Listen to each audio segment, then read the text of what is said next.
రజనీకాంత్ నటించిన కూలీ రిలీజ్ కు ముందు వరకు లోకేష్ కనగరాజ్ అంటే కోలీవుడ్స్ బిగ్గెస్ట్ డైరెక్టర్. తన పేరు మీదే ఒక యూనివర్స్ క్రియేట్ చేసిన గ్రేట్ మేకర్. రజనీకాంత్ మాటల్లో చెప్పాలంటే తమిళ రాజమౌళి. అస్సలు పరాజయం అన్నదే లేదు, అన్నింటికీ పోటీ లేదు అన్నట్లు చెప్పారు. కట్ చేస్తే ఇప్పుడు ఒక్కసారిగా కిందకు దించారు. చేతిలో ఉన్న చిత్రాలన్నీ ఆగిపోయాయని టాక్. మరి సైలెంట్ గా లోకేష్ ఏం చేస్తున్నాడు? లోకేష్ కనగరాజ్ ఇటీవల డైరెక్ట్ చేసిన కూలీ ఫలితంపై కోలీవుడ్ చాలా గుర్రుగా ఉంది. అందుకే రజనీకాంత్ తాను కమల్ తో చేయాల్సిన మల్టీ స్టారర్ నుంచి సైతం ఈ డైరెక్టర్ ను తప్పించాడు. కూలీ రిలీజ్ కు ముందు తాను డైరెక్ట్ చేస్తాడని ప్రచారం సాగిన ప్రాజెక్టులన్నీ ఆగిపోతున్నాయి. ముందుగా ఆమీర్ ఖాన్ తో ప్లాన్ చేసిన సూపర్ హీరో ప్రాజెక్ట్ అటకెక్కిన సంగతి తెలిసిందే. రీసెంట్ గా ఖైదీ సీక్వెల్ నుంచి కూడా కార్తీ తప్పుకున్నాడని వార్తలు షికార్లు చేయడం మొదలుపెట్టాయి. చేతిలో ఉన్న సినిమాలన్నీ ఆగిపోయిన తర్వాత లోకేష్ ఏం చేస్తున్నాడు అంటే హీరోగా మారి సినిమా చేస్తున్నాడు. అంతకంటే ముందు రజనీకాంత్ కమల్ హాసన్ మల్టీ స్టారర్ కోసం పవర్ఫుల్ స్టోరీ రాస్తున్నాడట. ఈ క్రేజీ మల్టీ స్టారర్ డైరెక్ట్ చేసేందుకు ఇప్పటికీ తాను రేసులో ఉన్నట్లు కోలీవుడ్ మీడియాకు లీక్ ఇచ్చాడు లోకేష్.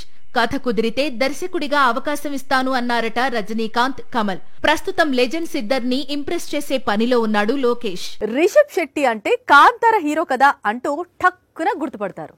ప్రస్తుతం కాంతార ప్రీక్వెల్ ను రిలీజ్ చేసి పాన్ ఇండియాను షేక్ చేస్తున్నాడు. మొదటి 2 రోజుల్లోనే 150 కోట్లకు పైగా వసూళ్లను రాబట్టాడు. అయితే కాంతార తర్వాత కూడా రిషబ్ వరుసగా పవర్ఫుల్ క్యారెక్టర్స్ ను ఎంచుకుంటున్నాడు. అదే ఇప్పుడు హాట్ టాపిక్ గా మారింది. పాన్ ఇండియా వైపు దూసుకొచ్చిన ఇద్దరు కన్నడ హీరోలు కూడా మైథాలజీపై ఫోకస్ పెట్టడం ఇప్పుడు ఆశ్చర్యాన్ని కలిగిస్తోంది. కేజీఎఫ్ హీరో యష్ ఇప్పటికే రామాయణంలో రావణుడిగా నటిస్తున్నాడు. ఇక కాంతార హీరో రిషబ్ కూడా కాంతార సిరీస్ ను కొనసాగిస్తాను అంటున్నాడు. ఫ్యూచర్ లో చాప్టర్ 2 వస్తుందని ప్రకటించేశాడు. కాంతార చిత్రంలో నటనతో మంచి పేరు తెచ్చుకున్నాడు రిషబ్. దీంతో రిషబ్ దగ్గరికి అన్ని ఇదే తరహా చిత్రాలు వెళుతున్నాయి. ఆల్రెడీ టాలీవుడ్ వరకు వచ్చి 2 చిత్రాలు చేస్తున్నాడు. ఒకటి హనుమాన్ మూవీ ప్రీక్వెల్, ఇందులో ఆంజనేయ స్వామి పాత్ర చేస్తున్నాడు. మరొకటి హిస్టారికల్ బకిం చంద్ర చటర్జీ నవల ఆధారంగా అశ్విన్ గంగరాజు 1770 పేరుతో తెరకెక్కిస్తున్నాడు. ఇక రిషబ్ చేస్తోన్న హిస్టారికల్ మూవీస్ లిస్టు కూడా రోజు రోజుకు పెరుగుతోంది. ఇప్పటికే ఛత్రపతి శివాజీ మహారాజ్ పాత్రలో నటించేందుకు డేట్స్ కేటాయించాడు. ఇప్పుడు లగాన్ డైరెక్టర్ తో కలిసి శ్రీకృష్ణదేవరాయల బయోపిక్ లోనూ కనిపించబోతున్నాడట. అయితే మైథాలజీ లేదా హిస్టారికల్, ఇది కాంతార హీరో సెలెక్షన్. ఆ హీరోకు పాన్ ఇండియా క్రేజ్ ఉంది, మరో హీరోయిన్ కు పాన్ ఇండియా సెన్సేషన్ అనే నేమ్ ఉంది. కొంతకాలంగా ఇద్దరూ ప్రేమలో ఉన్నారు. పెళ్లి ఎప్పుడు అంటే సిగ్గుపడుతున్నారు. కానీ ఇప్పుడు పెళ్లి పీటలెక్కే సమయం వచ్చింది అంటున్నారు. వచ్చే ఏడాది పెళ్లి కార్డులు పంచుతారట. ఇంతకీ ఎవరా సెలబ్రిటీ ప్రేమ జంట అనుకుంటున్నారా?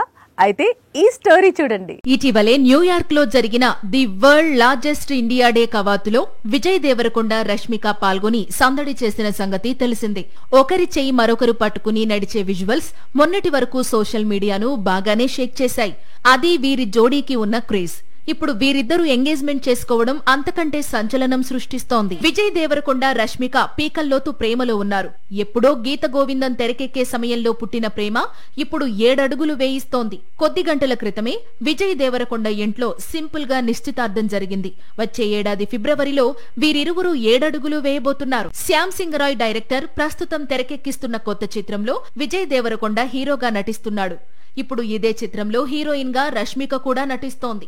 ఈ మూవీ రిలీజ్ కంటే ముందే వీరి వివాహం ఘనంగా జరిగే అవకాశాలు ఉన్నాయి. వచ్చే ఏడాది ఫిబ్రవరిలో డియర్ కామ్రేడ్ జోడీ డెస్టినేషన్ వెడ్డింగ్ కు రెడీ అవుతున్నారని సమాచారం. 8 ఏళ్లుగా ప్రేమలో ఉన్నారు, బయటికి చెప్పరు. ఇప్పుడు ఎంగేజ్మెంట్ కూడా చేసేసుకున్నారు. ఆ విషయాన్ని కూడా వెంటనే బయటికి రివీల్ చేయలేదు. వీరి ప్రేమ ఏంటో, ఈ రహస్యాలేంటో అని ఆశ్చర్యపోతోంది పాన్ ఇండియా. హాలీవుడ్ మొత్తం కూడా గత 2 ఏళ్లుగా 2025 కోసమే ఎదురు చూస్తూ వచ్చింది.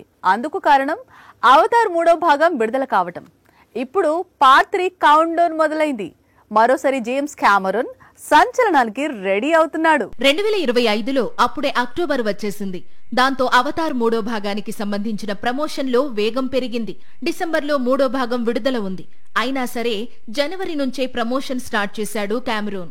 వీలున్నప్పుడల్లా న్యూ ట్రైలర్స్ ను రిలీజ్ చేస్తూ వెళుతున్నాడు. డిసెంబర్ 19న అవతార్ నుంచి 3వ భాగం రిలీజ్ అవుతోంది. అవతార్ 2 వే ఆఫ్ వాటర్ అని పేరు పెట్టినట్లే 3వ భాగానికి ఫైర్ అండ్ యాష్ అంటూ నేమ్ ఫిక్స్ చేశాడు కెమెరాన్. థర్డ్ పార్ట్ కూడా విజువల్ వండర్ గా నిలవనుందని, సినిమా చూసిన ఆడియన్స్ థ్రిల్ అయిపోతారని, కొత్త పాత్రలు, కొత్త లోకం ప్రేక్షకులను సర్ప్రైజ్ చేస్తాయి అంటూ ఊరిస్తున్నాడు కెమెరూన్. అందుకు తగ్గట్లే ట్రైలర్స్ అంచనాలు పెంచేస్తున్నాయి. అందరూ సినిమాలు తీస్తారు, కెమెరూన్ లాంటి వారు మాత్రమే సినిమా తెరకెక్కే విధానాన్ని మారుస్తూనే ఉంటారు. వెండి తెరపై అద్భుతాలు చేస్తుంటారు. గ్రాఫిక్స్ నేపథ్యంలో సినిమాలు అంత ఈజీ కాదు. కానీ కెమెరూన్ మాత్రం దండయాత్ర కొనసాగిస్తూనే ఉన్నాడు. అవతార్ 3 ప్రమోషన్స్ కొనసాగిస్తూనే ఉన్నాడు. సినీ అభిమానులను ఉర్రూతలూగిస్తూనే ఉన్నాడు. మరోసారి వసూళ్ల వేటకు సిద్ధమవుతున్నాడు. పేదవాడి పక్షాన నిలబడతాం, ప్రజా గొంతుకై నినదిస్తాం. వాయిస్ ఆఫ్ వాయిస్లెస్, తెలుగువారి మనస్సాక్షి, సాక్షి టీవీ. సాక్షి టీవీ ప్రసారాల కోసం మీ స్థానిక కేబుల్ ఆపరేటర్ను వెంటనే సంప్రదించండి.